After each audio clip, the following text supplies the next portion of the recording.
সাম্প্রতিক ঘটনা প্রবাহে হতাশা ও ক্ষোভ প্রকাশ করেছেন প্রধান উপদেষ্টা ডক্টর মোহাম্মদ ইউনূস।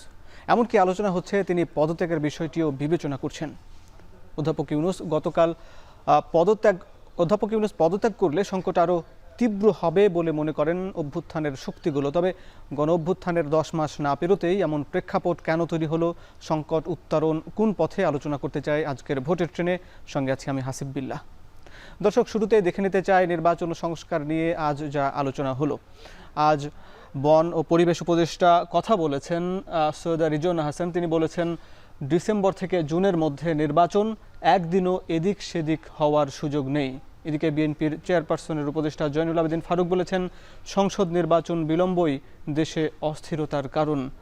এদিকে জামাত ইসলামীর নায়েবে আমির ডাক্তার আব্দুল্লাহ মোহাম্মদ তাহের বলেছেন নির্বাচন ও সংস্কারের রোডম্যাপ দিলে জনগণের সন্দেহ কেটে যাবে। এদিকে জুলাই ঐক্য নামে যে জুলাই অভ্যুত্থানের যে শক্তিগুলোর সংগঠন, তারা বলেছে বড় দলগুলো অধ্যাপক ইউনূসকে রাষ্ট্র চালাতে দিচ্ছে না। দর্শক, এ নিয়ে আরও আমরা কথা বলতে চাই। আমাদের সাথে কথা বলার জন্য যুক্ত আছেন এবি পার্টির চেয়ারম্যান মুজিবুর রহমান মঞ্জু। মঞ্জু ভাই, আপনাকে স্বাগত জানাচ্ছি ভোটের ট্রেনের আজকের আয়োজনে।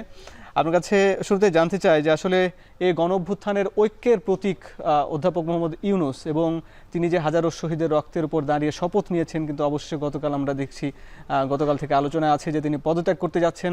এটি কি আসলে কোনো ষড়যন্ত্রের অংশ কিনা? নাহিদ ইসলাম কিছুক্ষণ আগে বলেছেন তার সামাজিক যোগাযোগ মাধ্যমে একটি স্ট্যাটাস দিয়ে যে একটি অস্থিতিশীল করার চেষ্টা হচ্ছে। আসলে কি আপনি মনে করেন কারা এই অস্থিতিশীল করছে? এই সংকটকে আরো ঘনীভূত হচ্ছে কিনা? আমরা তো আজকে এটার উপর একটা প্রেস কনফারেন্স করেছি, আমাদের বক্তব্যটা আমরা সেখানে তুলে ধরেছি।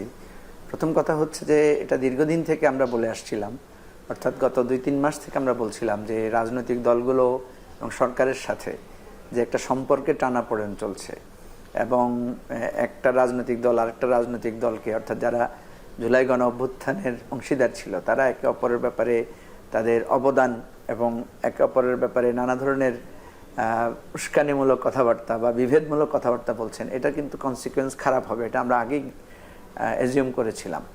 এবং সরকারের সাথে যে রাজনৈতিক দলগুলোর একটা দূরত্ব তৈরি হচ্ছে, সেটা কিন্তু আগেই আমরা সতর্ক করেছিলাম। এবং আমরা জানি যে এই দূরত্বটা কিন্তু একটা সময় অবিশ্বাস এবং সন্দেহ সংশয়ের জন্ম দিবে। দেখেন, ষড়যন্ত্র তত্ত্ব বলে তো লাভ নাই। আমরা তো প্রকৃত অর্থে দেখতে পাচ্ছি যে এই যে ভুল বুঝাবুঝি বা একে অপরের সম্পর্কে খারাপ ধারণা তৈরি করা বা সন্দেহ সংশয় তৈরি করা, দেখেন সরকারের পক্ষ থেকে বলা হচ্ছে ডিসেম্বর টু জুন একটা তারিখের কথা বলা হচ্ছে, আর বিএনপির পক্ষ থেকে বা রাজনৈতিক দলগুলোর থেকে বলা হচ্ছে যে একটা সুস্পষ্ট পথরেখা দেন। এবং বিএনপি বলছে ডিসেম্বর কাট অফ টাইম, আর প্রফেসর ইউনূস বা আজকে যেটা প্রফেসর আমাদের ডক্টর রেজওয়ানা বলেছেন, উনি বলেছেন এটা মানে কোনোভাবেই জুন এক্সিট করবে না। তাহলে এই ডিসেম্বর টু জুনের মধ্যে একটা পরস্পর আলাপ করে একটা সমঝোতার জায়গাতে পৌঁছানো যায়। তো এই অহেতুক কতগুলো বাকবিতণ্ডা, অহেতুক কতগুলো সন্দেহ সংশয়, অহেতুক কতগুলো ভুল বোঝাবুঝি সৃষ্টি হচ্ছে।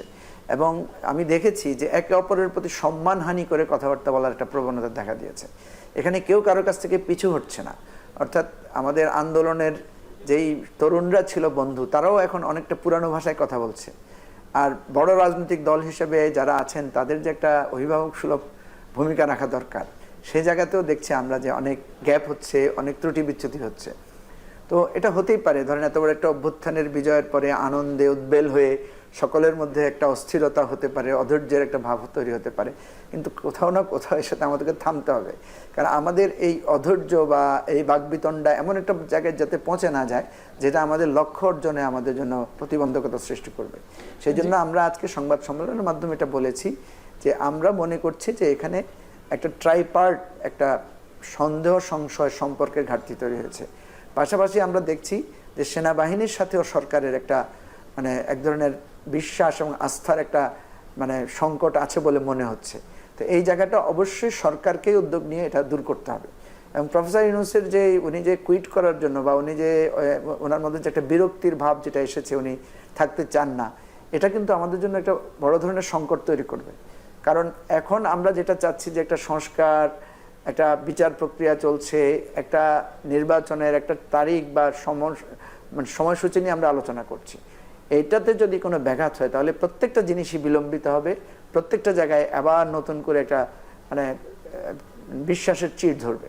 তো সেই জায়গাটা আমি বলবো সবাইকে একটু স্থিতিশীল হওয়ার জন্য, সবাইকে একটু ধৈর্য ধারণ করার জন্য, এবং এই যে পরস্পরের প্রতি অবিশ্বাস এবং সন্দেহ সংশয় এবং ব্লেম গেম, এটা থেকে সরে আসার জন্য। আমি এখানে কোনো ষড়যন্ত্রে, দেখেন ষড়যন্ত্র কখন হয়?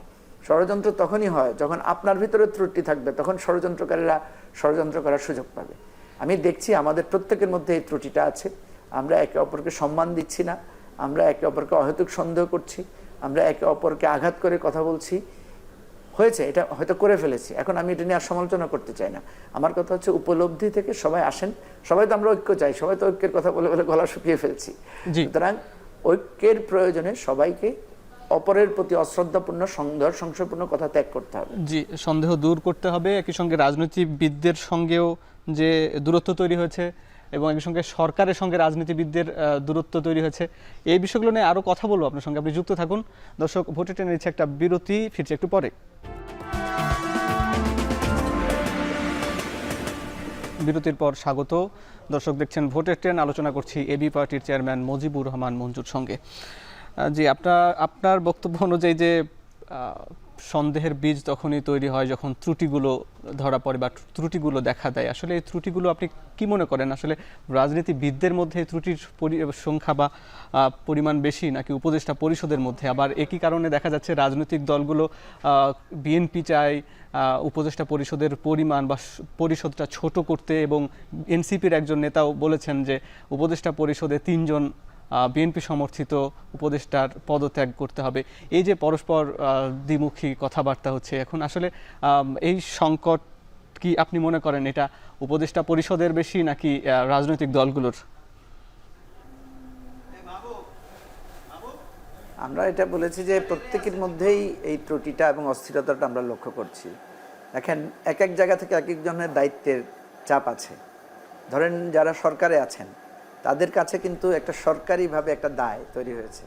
তারা কখনো বিভেদ তৈরিতে কাজ করবেন না, তারা সবসময় একটা ঐক্যবদ্ধ, একটা সবার মধ্যে একটা সদ্ভাব তৈরি করার জন্য চেষ্টা করবেন, এবং তাদের লক্ষ্যই থাকবে যে তারা যে কাজটা করতে চান সেটাকে তারা লক্ষ্য বানানো উচিত, কোনো বিতর্কের মধ্যে তাদের জড়ানো উচিত না। কিন্তু আমরা দেখেছি যে বেশ কয়েকজন উপদেষ্টাকে বিতর্কের মধ্যে জড়িয়ে পড়তে এবং বিভিন্ন অহেতুক কথা বলে একটা জটিলতা তৈরি করতে। ঠিক অপরদিকে রাজনৈতিক দলের চাওয়াটা কি? রাজনৈতিক দলগুলো, বিশেষ করে যেগুলো বড় রাজনৈতিক দল, তাদের চাওয়া হবে যে একটা স্মুথ ট্রানজিশনের দিকে আমাদেরকে নিয়ে যাওয়া। আমরা যদি অহেতুক, যেমন ধরেন আমাদের যে উপদেষ্টারা আছেন তাদের মধ্যে একটা দিক ভালো যে তারা বেশিরভাগ লোকেরা হচ্ছেন সৎ, এবং তাদের মধ্যে বেশিরভাগ লোকের ব্যাপারেই তেমন কোনো অভিযোগ নাই। কিন্তু তারা রাজনৈতিক লোক না, তারা একটা বিশেষ সামাজিক সংস্থা বা এনজিও বা এক ধরনের সুশীল সমাজের প্রতিনিধি। ফলে রাজনৈতিক জায়গাগুলো তারা প্রপারলি হ্যান্ডেল করতে পারছেন না, এবং রাজনৈতিক লোকদের সাথে এই বিষয়গুলো যেগুলো জটিল আলোচনা আছে সেগুলো যে তারা শেয়ার করবেন সেটার বোধও তারা প্রয়োজন বোধ করছেন না। এমনকি আমরা দেখেছি যে রাজনীতিবিদরা যখন তাদেরকে অনেক বিষয়ে জরুরি কথা বলার জন্য খুঁজছেন বা ফোন করছেন, সেখানে তাদেরকে খুঁজেও পাচ্ছেন না বা তারা সেখানে রেসপন্স করছেন না। এ ধরনের অভিযোগ একদম শীর্ষ পর্যায়ে রাজনৈতিক দল থেকে আছে। তো এটা তো নিশ্চয়ই খুবই অনাকাঙ্ক্ষিত। এই জন্য কি উপদেষ্টা পরিষদের যারা সদস্য তাদের পদত্যাগ মানে করার যে দাবি উঠছে, আপনি এটাকে কিভাবে সমর্থন করেন? এবং একই সঙ্গে জাতীয় সরকারের যে গঠন করার দাবিটা গণ অভ্যুত্থানের শুরু থেকেই বা গণ অভ্যুত্থানের পর থেকে আলোচনায় ছিল, এখনো সে দাবিটা আবারও জোরালো হচ্ছে। আপনার কাছে কি মনে হয় আসলে কোন দিকে গেলে এই সংকট সমাধান হতে পারে? আমরা বলেছি এই পদত্যাগের দাবিটা এভাবে তোলা উচিত না, কারণ পদত্যাগের দাবি তোলার একটা নতুন জটিলতা তৈরি করবে। আমরা যেটা আজকে আহ্বান জানিয়েছি সেটা হচ্ছে, যে সমস্ত উপদেষ্টারা মনে করছেন যে আপনারা এইটা পারছেন না বা আপনাদের কারণে বিভেদ তৈরি হয়েছে, আপনারা নিজ থেকে সরে যান। কারণ প্রফেসর ইউনূস হচ্ছে এমন একজন মানুষ, উনি কাউকে দায়িত্ব দিয়ে তাদেরকে দায়িত্ব থেকে সরিয়ে দিতে উনি চান না, উনি কাউকে অপমান করতে চান না, এবং উনি যাদেরকে দায়িত্ব দিয়েছেন কোনো না কোনোভাবে ওনার কাছে মনে হয়েছে যে ওনার কোনো একটা পটেনশিয়াল আছে। তো একটা মানুষের পটেনশিয়াল টেস্ট করার জন্য, দেখার জন্য তো একটা সময় লাগবে।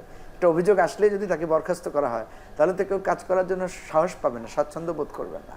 তো ফলে আমি যেটা বলেছি যে উপদেষ্টা মহোদয়দের এটা বিবেচনা করা উচিত, আপনাদের নিজেদের কাজে নিজেদের অ্যাসেসমেন্ট করা উচিত। কারণ আপনারা তো পার্মানেন্ট থাকতে আসেন নাই, আপনারা একটা অবদান রাখতে এসেছেন। তা আপনি যদি দেখেন যে আপনি অবদান রাখতে পারছেন না, আপনাকে দিয়ে বিতর্ক তৈরি হচ্ছে, আপনার কারণে কাজের ক্ষতি হচ্ছে, তাহলে আপনি নিজ থেকে সরে গেলে এটা প্রফেসর ইউনূসের জন্য খুবই স্বস্তিদায়ক হয়।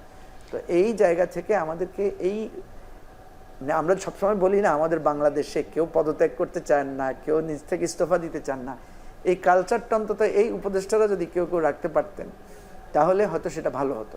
এনিওয়ে, সেটা ওনাদের বিবেকের ব্যাপার, ওনাদের চিন্তার ব্যাপার। আমরা যে কথাটা বলতে চাচ্ছি যে রাজনৈতিকভাবে একটা দাবি তোলা, যেটার গ্রাউন্ডস আছে, যেটার জন্য মানুষের সমর্থন আছে, সেটা এক জিনিস। আরেকটা হচ্ছে যে আমি একটা জটিলতা তৈরি করার জন্য চেষ্টা করব বা জটিলতার জন্য আলোচনা তুলব। দেখেন, আমাদের এখানে যেহেতু সংবিধান নিয়ে বিতর্কটা বেশি হয়েছে, সংবিধানে যেহেতু একটা আমূল পরিবর্তনের কথা আমরা বলছি, সেজন্য আমরা বলেছি সাংবিধানিক সভা অথবা গণপরিষদ নির্বাচন এবং সংসদ নির্বাচন এই দুটাকে একসাথে বা একই কর্তৃপক্ষকে দুইটা দায়িত্ব ভাগ করে দেওয়ার জন্য। এখন বড় রাজনৈতিক দল বলছে যে না, এটা পুরোটা দায়িত্ব পার্লামেন্ট পালন করবে। অসুবিধা নাই, এটা নিয়ে তো একেবারে আমার কথা হচ্ছে যে এটা নিয়ে বিভেদ তৈরি করে আমাদের সংস্কার বা নির্বাচনকে বিপদগ্রস্ত করা তো দরকার নাই। আমরা এটা নিয়ে ডিবেট করব, আলোচনা করব, একে অপরকে কনভিন্স করতে না পারলে সেটার জন্য আমরা জনগণের উপরে ছেড়ে দিতে পারি, যদি এমন বিষয় হয় যে আমরা একমতই হতে পারছি না। তো এই প্রসেস ছাড়া পলিটিক্যাল কোনো সমাধানে আমরা তো পৌঁছতে পারবো না। জি, কারণ আমি যদি বলি আমি বড় দল, আমি যা বলি সেটা হবে, আমি যদি বলি গণ অভ্যুত্থানে আমি ভূমিকা রেখেছি সুতরাং আমি যা বলবো তা হবে, তাহলে তো একটা সমাধানে পৌঁছানো কখনোই সম্ভব হবে না। এই জায়গায় প্রফেসর ইউনূস যেটা বলেছিলেন যে সংস্কারের জন্য আপনারা বলবেন, আমরা লিখে দিব, ওয়েবসাইটে দিয়ে দিব যে ওনারা এটা চান, ওনারা এটা চান না। ফলে তখন দেখা যাবে যে জনমত যাচাইটা আমরা করতে পারবো। কিন্তু এই কাজগুলো তো এখনো হচ্ছে না। এই কাজগুলো ধরেন আজকে 9 মাস হয়ে গেছে, এই কাজগুলোর প্রোগ্রেসটা খুব স্লো। এই কাজগুলো হওয়া দরকার ছিল। আপনার সঙ্গে আরো এই বিষয়ে কথা বলতে চাই একটা বিরতির পর। দর্শক, ভোটের নিচ্ছে আরো একটা বিরতি, ফিরছে একটু পরেই। বিরতির পর স্বাগত। আলোচনা করছি এবি পার্টির চেয়ারম্যানের সঙ্গে।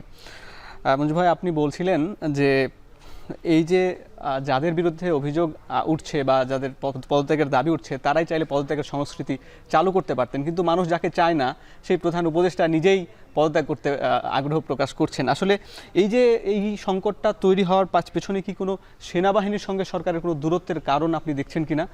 কারণ সেনাপ্রধান বলেছেন ডিসেম্বরের মধ্যে নির্বাচনের বিষয়ে আমরা জানতে পেরেছি বিভিন্ন গণমাধ্যমে। এই বিষয়টা জানতে চাই, পাশাপাশি একই সঙ্গে আপনার কাছে জানতে চাই, ডিসেম্বর না জুন, আপনি বিভিন্ন রাজনৈতিক দল তাদের রোডম্যাপের কথা বলছে, আপনারা এবি পার্টি কোনটাকে প্রাধান্য দিচ্ছে? আমরা কিন্তু বলেছি যে ডিসেম্বর এবং জুনের মধ্যে প্রেফারেবল টাইম হচ্ছে ফেব্রুয়ারির ফার্স্ট উইকে, কারণ এখানে আবহাওয়াগত ব্যাপার এবং অন্যান্য সমস্যাগুলো আছে। সুতরাং আমরা কোনো একটা বিষয়ে রিজিড থাকতে চাই না। আমরা বলেছি যে আলাপ আলোচনা করে এটা যদি ডিসেম্বর থেকে ওনারা মনে করেন যে সম্ভব হচ্ছে না, একটু পিছানো দরকার, তাহলে এটা ফেব্রুয়ারির ফার্স্ট উইকের মধ্যে সম্ভব। আর না হলে এটাকে নিতে হবে আপনার ফেব্রুয়ারিতে, যেহেতু রমজান আসছে, রমজানের ঈদের পরে নিতে হবে। কিন্তু তখন একটা সমস্যা হচ্ছে, সেটা হচ্ছে ওয়েদারের একটা ঝামেলা থাকে, যে গরম বা বর্ষা এই ধরনের একটা থ্রেট থাকে। কথা হচ্ছে জনগণের প্রশান্তিতা, জনগণের প্রশস্তিটা হচ্ছে সবচেয়ে গুরুত্বপূর্ণ ব্যাপার। দেখেন, প্রফেসর ইউনূস যে পয়েন্টটা বলেছেন যে আমি যদি অ্যাক্ট করতে না পারি, আমি যদি সংস্কারই করতে না পারি, আমি যদি একটা ভালো নির্বাচন উপহার দিতে না পারি, তাহলে আমি এখানে থেকে কি করব? কথাটা তো খুবই যৌক্তিক। আমার প্রশ্ন হচ্ছে, আপনি কেন পারছেন না? পারবেন না কেন? আপনাকে তো, আপনি সারা পৃথিবীতে এত বড় অ্যাচিভমেন্ট আপনার, আপনি এটা পারছেন না কেন? সেই জায়গাগুলো আমরা ওনাকে ধরিয়ে দিতে চেয়েছি। আপনি জাতীয় ঐক্যের জন্য আপনি ডাকেন, বিএনপির সাথে আপনি নেগোশিয়েট করেন যে আপনারা ডিসেম্বরে চাচ্ছেন, আমরা জুনে চাচ্ছি। কেন জুনে চাচ্ছেন? আপনি কেন মার্চে চাচ্ছেন, কেন ফেব্রুয়ারিতে চাচ্ছেন, সেটা আলোচনা করলেই তো হয়। আমার তো মনে হয় যে এই কথাগুলো যখন সারফেসে আসবে, পাবলিকলি আলোচনা হবে, তখন মানুষও কনভিন্স হবে। রাজনীতির মূল জায়গাটা হচ্ছে জনগণের সমর্থনের ব্যাপার। তো এইখানে কোনো না কোনোভাবেই একটা মান অভিমান, একটা বিভেদ, কোনো একটা দূরত্ব তৈরি হচ্ছে, সৃষ্টি হচ্ছে। আপনি যেটা বলেছেন যে সেনাবাহিনীর এখানে বিষয়টা প্রধান কিনা, আমার কাছে প্রধান এটা মনে হয়নি। এই কারণ সেনাবাহিনীর প্রধানের বক্তব্য নিয়ে এ পর্যন্ত 2-3 বার যে বক্তব্যগুলো এসেছে, এটা নিয়ে কিন্তু প্রধান উপদেষ্টা এখন পর্যন্ত কোনো কথা বলেননি। এবং বরং উনি যেটা চাচ্ছেন যে রাজনৈতিক ঐক্যটা যদি থাকে, সেনাবাহিনীও কিন্তু এখানে কিছু করার থাকবে না। তো এই অবস্থা থেকে আমরা মনে করি যে মেজর যে কয়েকটা অনেকের জায়গা আমরা দেখছি, বিএনপি বা বড় রাজনৈতিক দলগুলোর সাথে সরকারের অনৈক্য, এনসিপির সাথে বিএনপির অনৈক্য, এবং সেনাবাহিনীর প্রধানের সাথে প্রধান উপদেষ্টার বা সরকারের মধ্যে যে একটা সম্পর্কে টানাপোড়েন আমরা দেখতে পাচ্ছি বা আস্থার একটা গ্যাপ আমরা দেখতে পাচ্ছি, এই জায়গাটা আলাপ আলোচনা করে সমাধান হোক, এটাই আমি মনে করি বেশিরভাগ মানুষের প্রত্যাশা হবে। এখন অনেক ধন্যবাদ ভাই, এই আমাদের শেষ করতে হচ্ছে। আলাপ আলোচনার মাধ্যমেই আপনি বলছেন এই সংকটের একমাত্র সমাধান। আপনাকে অসংখ্য ধন্যবাদ মঞ্জু ভাই আমাদের সঙ্গে যুক্ত হবার জন্য। দর্শক যারা এতক্ষণ দেখলেন ভোটের ট্রেনের এই পর্ব, সবাইকে ধন্যবাদ জানিয়ে শেষ করছি আজকের ভোটের ট্রেন।